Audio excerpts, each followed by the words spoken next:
Hey everyone, sorry again for those delays, but it appears that we have the audio issues squared away, and we're looking forward to today's webinar. So welcome everyone. Today we'll be covering some important topics as it pertains to shutdown, turnaround, and outage planning.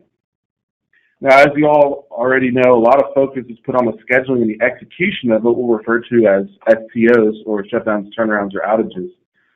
But today we'll ask an important question on the planning of those events. Do you feel confident? My name is Derek Schickel, and I'm a Sales Engineering Operations Manager, and with me today to run the show is Ethan Snyder. Hey everyone, my name is Ethan Snyder. I am the functional consultant on call today. Excellent. So thanks to everyone again that's able to join us live today. And as we go through the presentation, feel free to ask questions using that chat function of this webinar. We'll get to those questions, all the questions that we can during the demonstration, and we'll also have some time for Q&A at the end.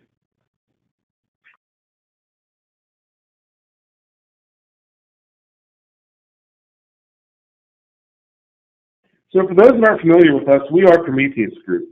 We have been in the business for over 20 years and are headquartered here where we're running the webinar in Raleigh, North Carolina. But of course, we have a strong global presence.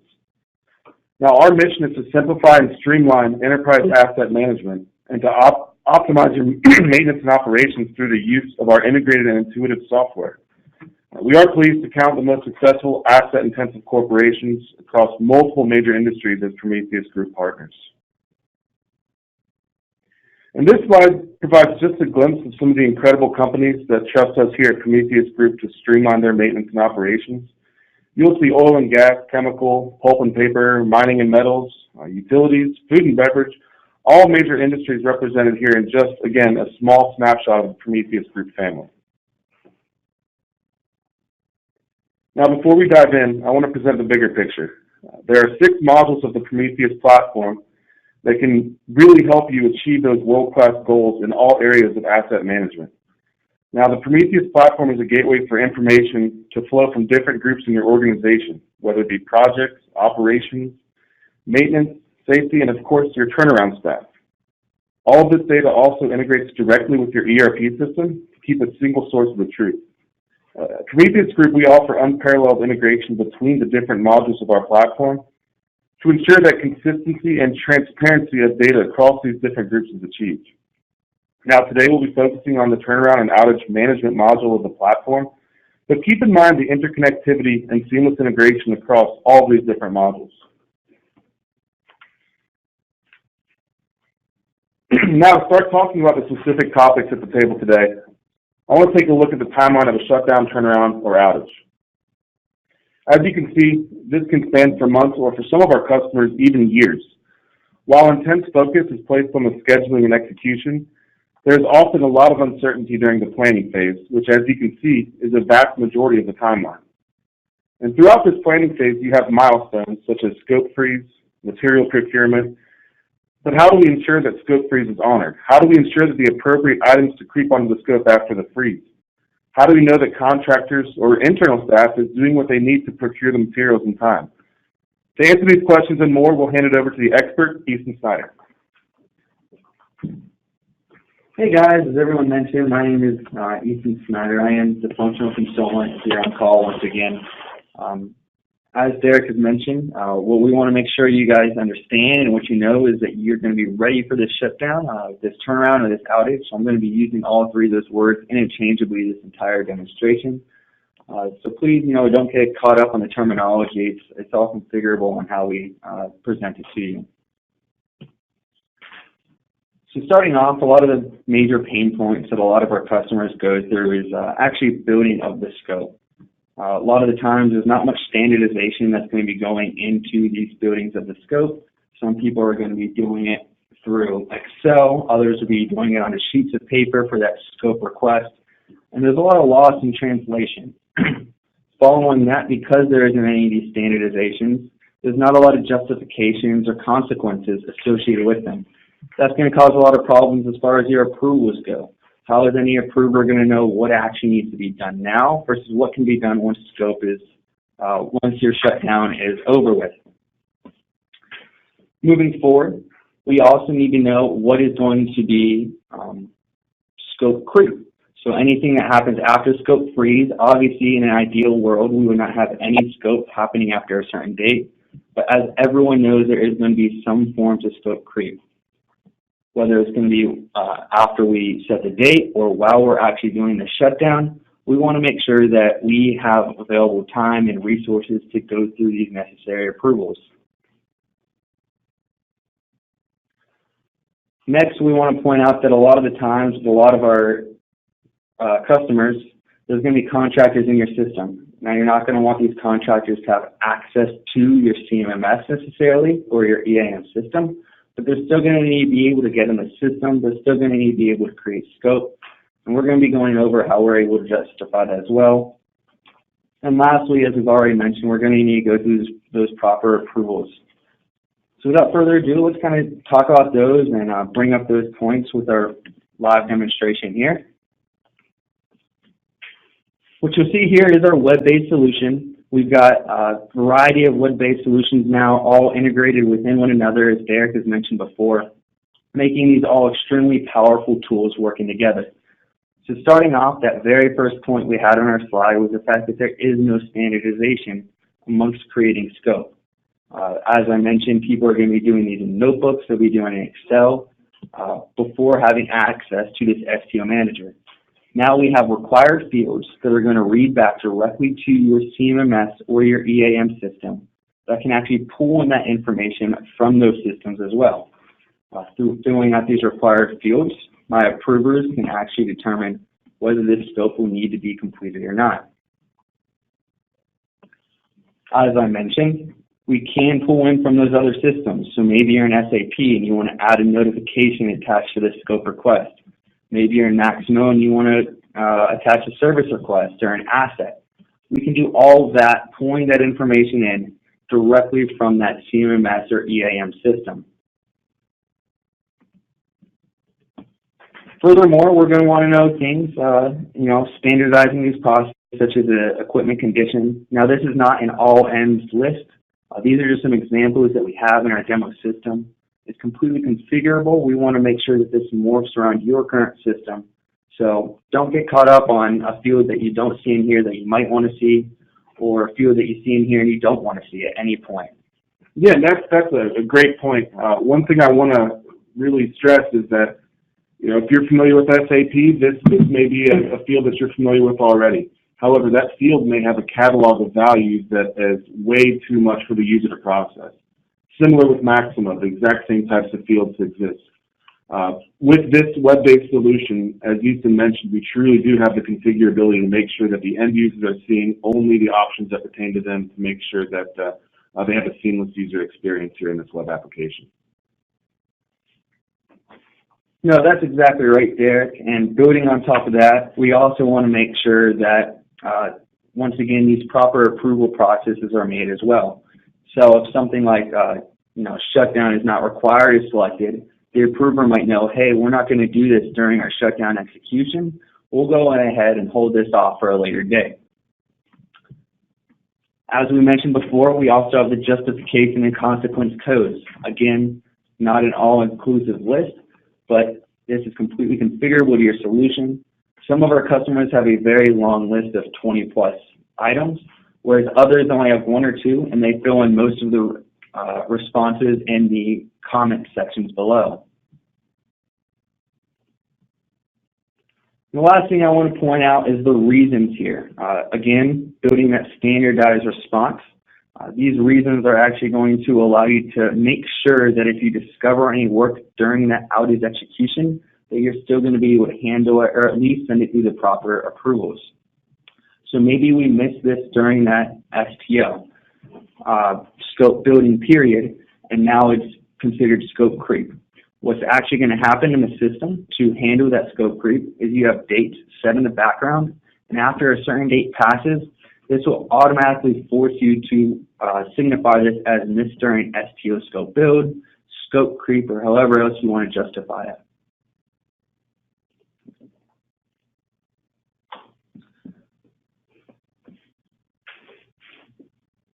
So very quickly, what we have here is a very useful and intuitive list screen What's going to be super useful about this screen is the fact that this has been built upon with all of our products. It's very powerful in that sense. So now, as a shutdown manager, I'm not going to want to see all of my different fields, all of my different statuses. I especially don't want to see things that are approved. Those have already been completed. We know that's going to be worked on, but I might want to see what's still pending approval. So you'll see very quickly at the very top here, we actually have that work request that we just did. Maybe we submitted that as a contractor, maybe that's someone on our floor, but we see it here and we know it's here. Now we can look through the different levels of approval. Now, each level of approval is going to be associated in a different area. It will be able to push up, and once one level is approved, it will be able to push up to someone else's queue. So starting at your contract lead, approving that, going to your unit lead, and then all the way up to your shutdown manager. Now, if I am the shutdown manager, as I am in this case, I actually do have the ability to come in here immediately, request any edits, deny this scope request, or approve this scope request if I deem necessary.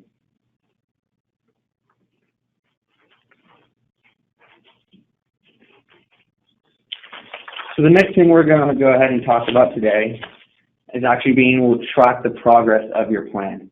How far are we?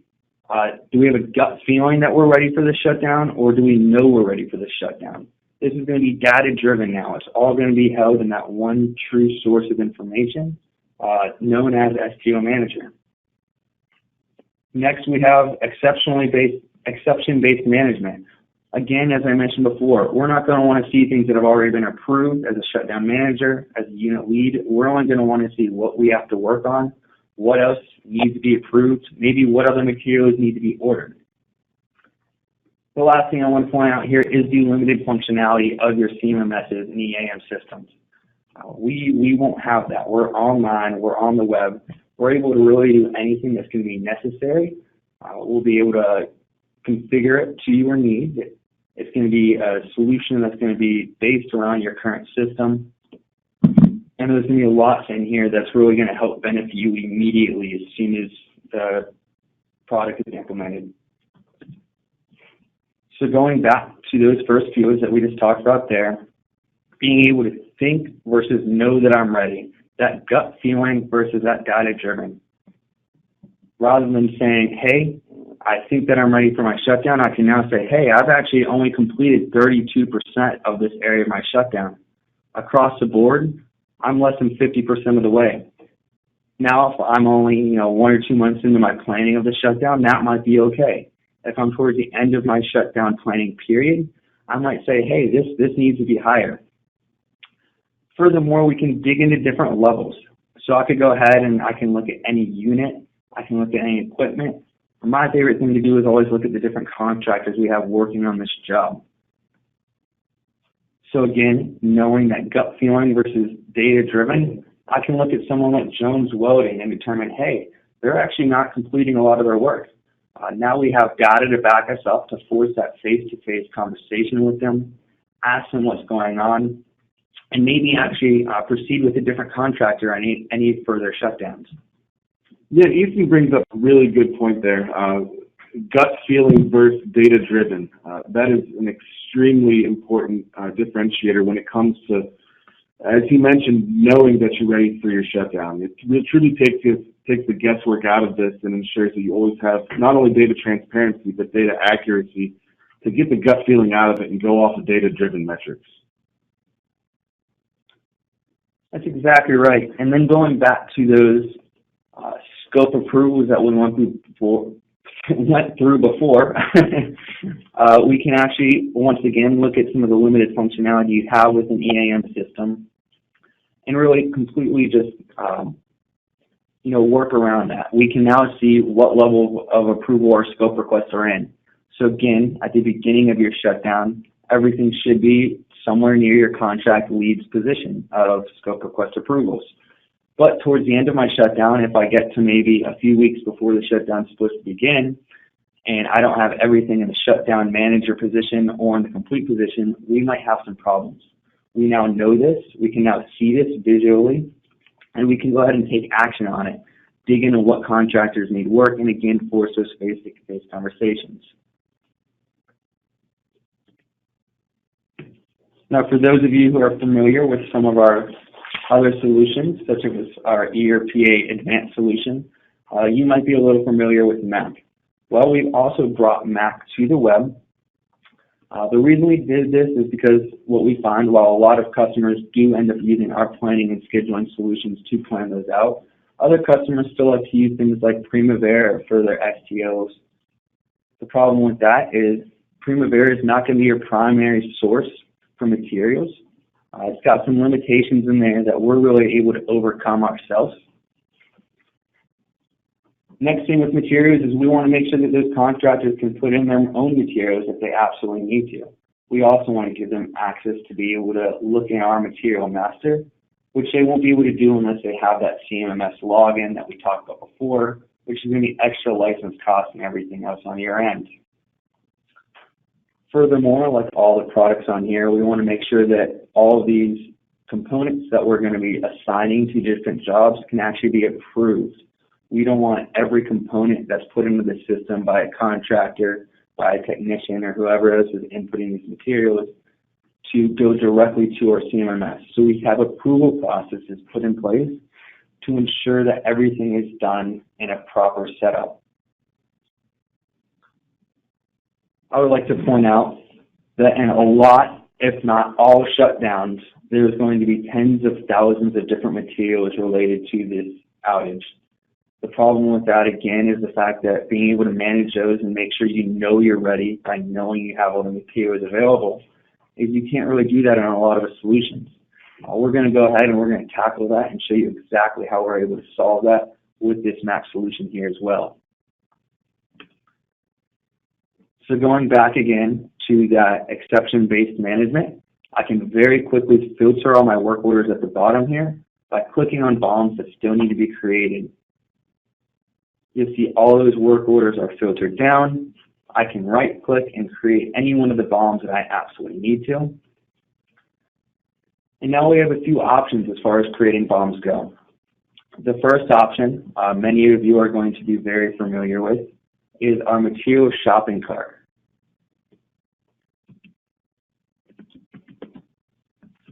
The material shopping cart is going to provide you with a Google-like search that allows you to look throughout your entire material master. So rather than having to use wildcards like you do in most CMMSs, I can simply type in the word pump. This is going to look across my entire material master wherever the word pump occurs. Now you'll see I have almost 700 results, which is way too many for me to scroll through and find the exact thing I'm looking for. So maybe I know I'm going to look for an electrical pump. Once again, Google-like search, I don't have to spell it out completely. I don't have to spell it in any particular order. What it's doing is it's searching through multiple fields such as the description, the material number, long text, manufacturer, any fields you guys really would want to be turned on there. You notice I have things like electrical pump rather than pump elect, and I even have Realtronic. Realtronic is not something that would be pulled in through your normal CMMS, but again, because we are searching across all these fields, we are quickly and easily able to find it with a few words.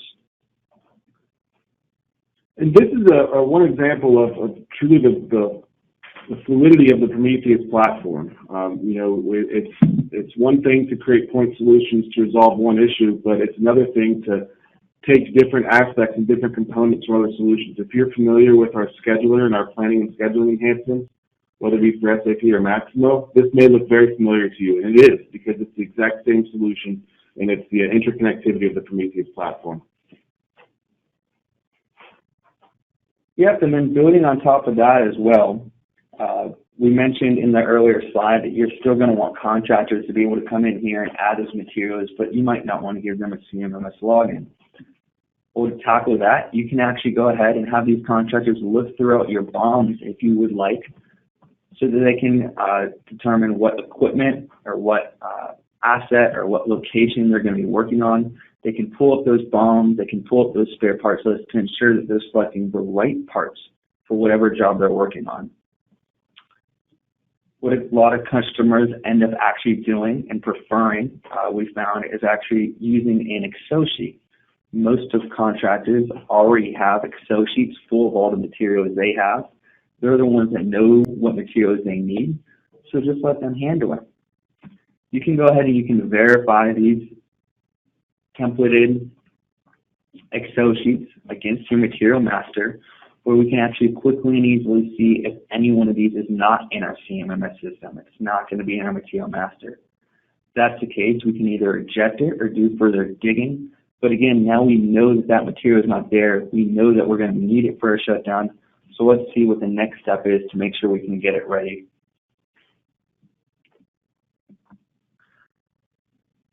One of the other points we talked about was the fact that we still need those approval processes. So upon submitting this, it's not going to read directly back to my CMMS system, but it will go over into our Mac tab over here, where we can actually see that it still needs approval. You'll see very quickly the items that still need action taken on them and what status they're in. So from here, I can go ahead, I can just print the BOM, or if I want, I can open it and approve it and deny it. Maybe this is going to be someone in your purchasing department, maybe this is a high-end engineer, but someone that knows the correct parts that need to be done for a certain job can come in here and approve it, so it actually gets pushed back to your CMMS system. And that's another important concept. Of course, it's important to be connected to the EAM, CMS, whatever system of record you're using, SAP PM, Maximo, JD Edwards. That connectivity is of utmost importance. However, it's important to have a filter as well. So within this web-based solution, the approvals are configurable. If you're familiar with our other solutions, like our permitting solution, for example, those workflows or those approval processes can be configured exactly to your business requirements and allow you to control when information actually hits the true system of record.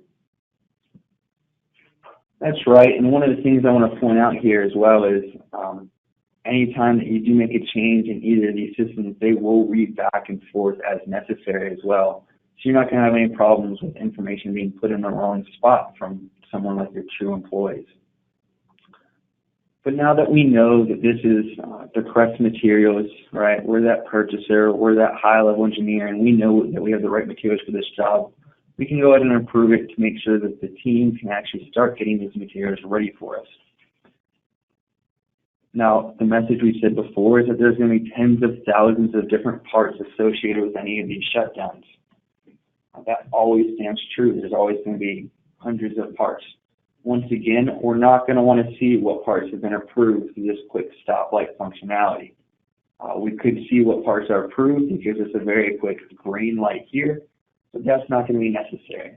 We're going to want to see what's still not available and what's in process, and then the reason codes behind that. Because this is our Mac solution, once again, one of our most proven solutions that's been sought after by many, many customers, we have all that same integrated logic built into it. So we can quickly see why a material is not going to be available. Quick red light telling me over here it's not available to withdraw. Maybe the reason it's not available is because there's no purchasing requisition or purchasing document associated with it. Now, once again, because we know this, because we can see it, it's data-driven, we can go into our system, we can make sure that we're going to have it before our shutdown begins, and we're going to make sure that we are 100% ready. Every second, every minute, every hour that your shutdown's longer than it's supposed to be, that's money that you're losing as a company, as an organization, and it's money that you're not going to get back. So if at any point you have more materials needed than you actually have in stock, that's going to cause a big problem. Now we can see that code. We can see it. We visualize it. We say, okay, now we know that we need to order 10 more of these screw bolts to make sure that we're going to be ready for that shutdown.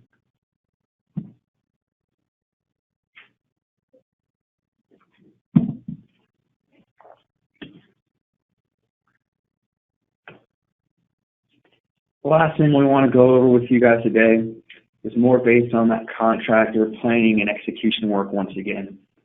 We showed you already a little bit of the overview solution where you can actually see how much work the contractor has done, where we showed you Jones Welding was slacking a little bit, and some of our other contractors are doing well. But what about the execution portions of this? Yes, it's good to know all the pre-work they've done before the shutdown begins, but we're also going to need to know what work they've done once the shutdown is actually in execution. Furthermore, a lot of the times, if you do give your contractors access to your CMMS or your EAM system, you're not going to want them to see a lot of information, such as material prices.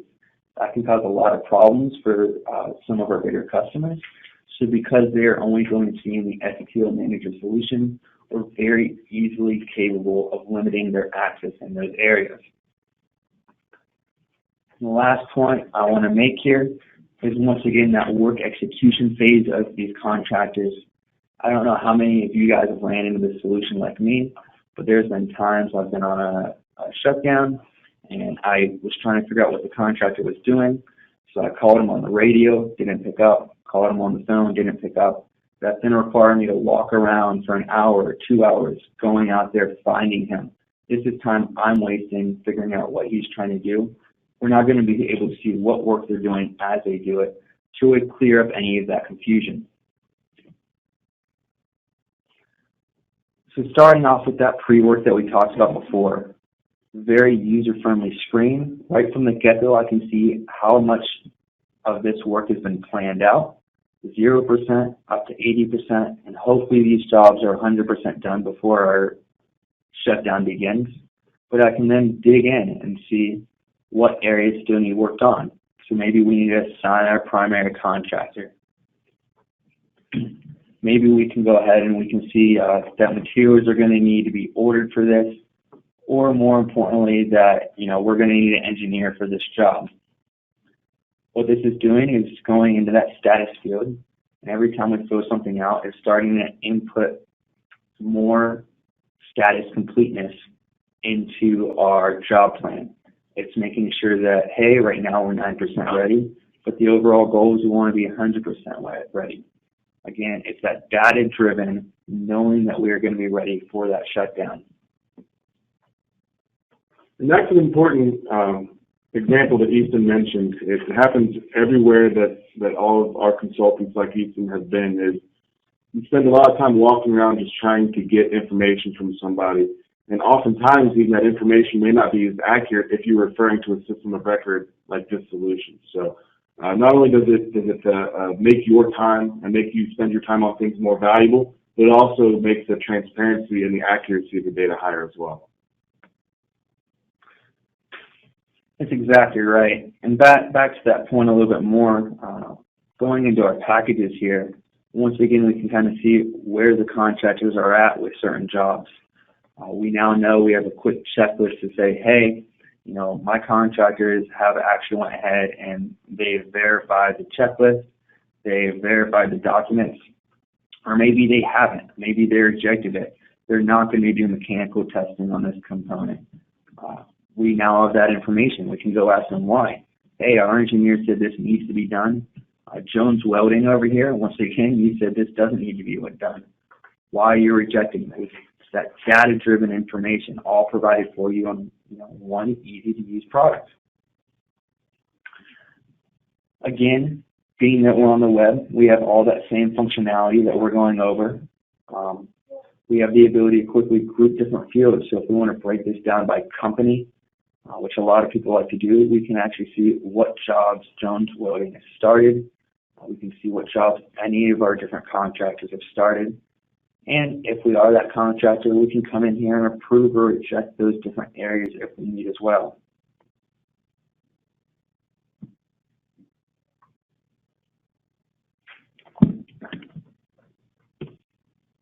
Now, that concludes what we had ready to show for you guys today.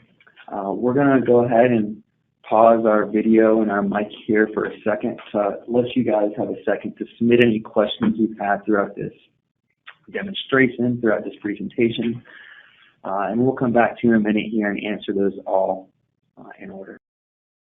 All right, we've got a lot of great questions coming through. We'll handle a couple here real quickly and before we tackle the rest. So, good one here about the work list. Can it be uploaded to P6 or Prometheus for scheduling? Absolutely. That's an excellent question, and that is 100% the goal of the platform is whatever systems you choose to use, of course, preferably Prometheus scheduling, you're able to have that data flow throughout and make sure that you are getting that data transparency we're talking about. So excellent question. We have a lot of ways to get data from point A to point B to point X, Y, Z throughout the Prometheus platform to make it available for who needs it.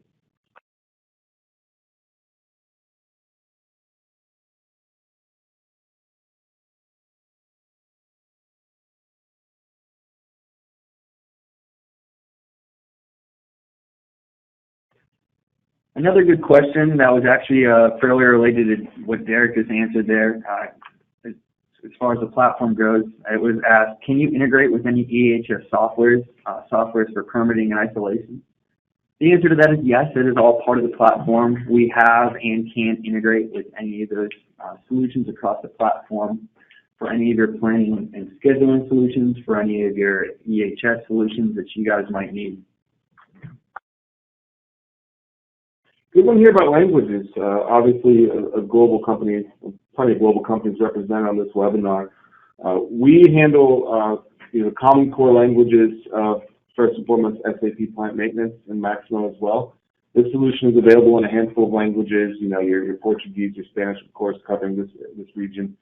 But keep in mind the configurability of this solution. If there is a language that isn't, quote-unquote, out of the box supported, this solution is configurable to handle those translations. It's as simple as you providing us with those translations and us plugging into the solution. We make all of our solutions scalable globally. So really, to answer that question, any language that's required is 100% supported by Prometheus Group.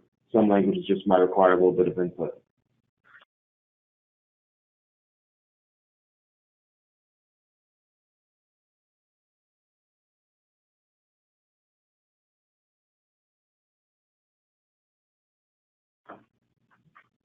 So one of the other questions here, very kindly written, we appreciate that, is how do the progress statistic bars actually get updated? So that's all going to be done in the back end of the system based off whatever work the contractor, based off whatever work the technicians check off that they've done or need to be done. Is all weighted differently, again, based on your program and based on what you guys think needs to be configured. And that is going to automatically update to that outer overview bar that we saw on that first screen. Very live back and forth connection there.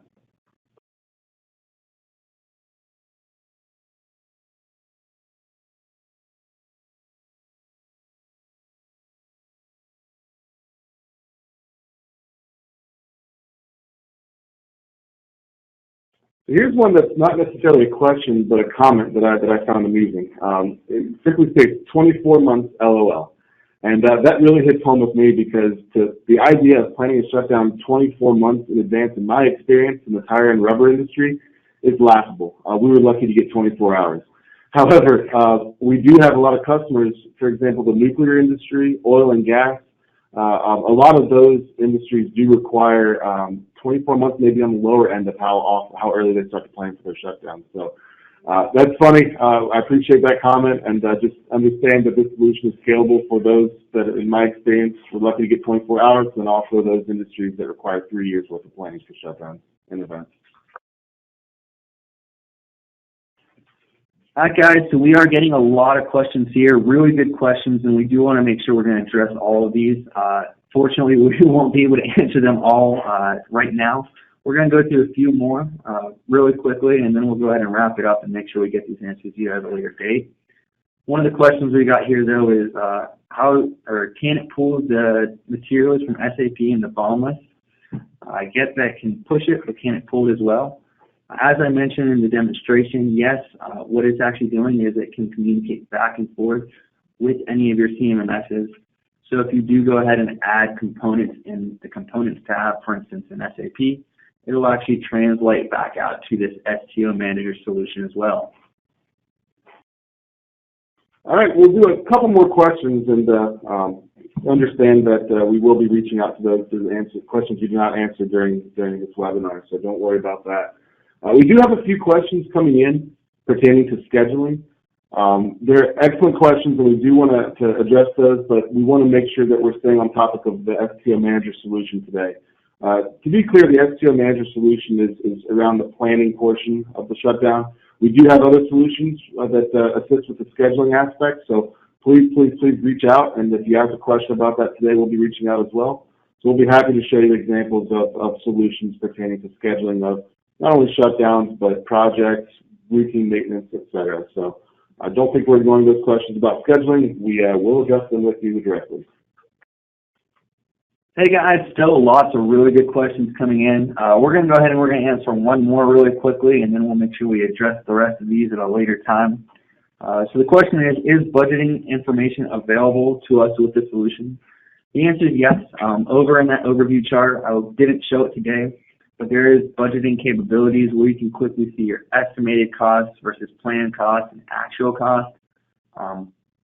Very quickly and easily, you can once again break it down into any levels. I can break it down to my assets, my locations, my employees, any levels you absolutely need to, and it's all going to come with this solution as well.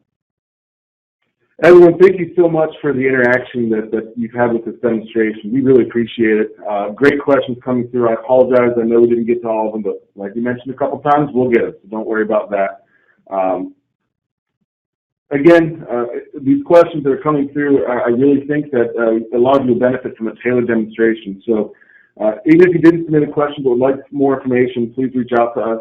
A personalized demonstration tailored to your organization's needs is exactly what we love doing. We love getting feedback from our customers directly and seeing how we can fulfill their requirements. So we'd love to have that interactive demonstration, so feel free to reach out if that's something you'd be interested in. But that'll do it for today. We certainly appreciate everybody joining, and I really hope everyone has a great rest of your week.